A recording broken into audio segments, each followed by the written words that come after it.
in my little Facebook post about being a trainer is that I'm very sentimental and I'm also a procrastinator, which would explain why I did not take down my Christmas tree until this last weekend. It's emotionally difficult for me. Abby's like, I can relate. I can see it. Ours is still up. Part of the reason being it's still up, I love my Christmas ornaments, and I've saved every ornament that was ever given to me back through my childhood.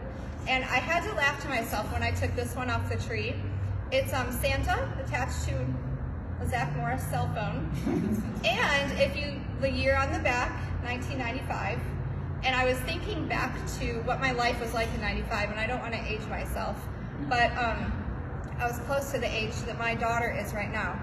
And this just reminded me that at that age, 10, 12-ish, I was all about wanting my own phone. And my grandma knew it, so she got me this ornament.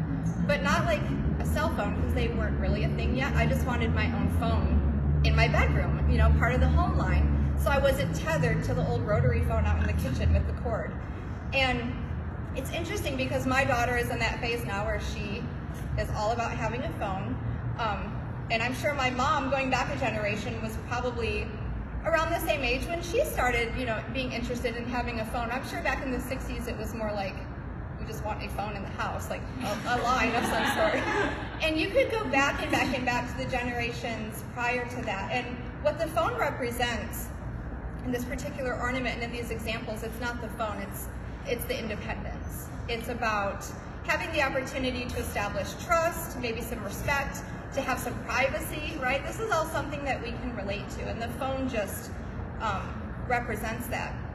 But as I was taking down that ornament, kind of laughing to myself about how my daughter really isn't that much different now than I was 25 years ago.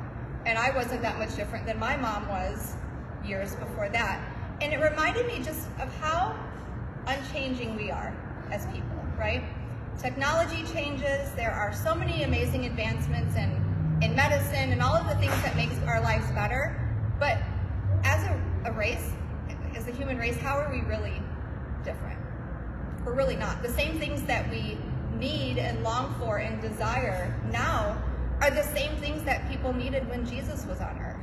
The same things that his followers and his disciples needed are the same things that we need today. And the verse that it reminded me of is from Hebrews 13:8. It says, Jesus Christ is the same yesterday and today and forever. And it really got me thinking about how amazing that promise is and how much we need that reminder that the reason why he is unchanging is because so are we. So there are people that might say, like, well, I can't relate to the Bible, or who is this Jesus guy? He was alive over 2,000 years ago. How does he relate to me?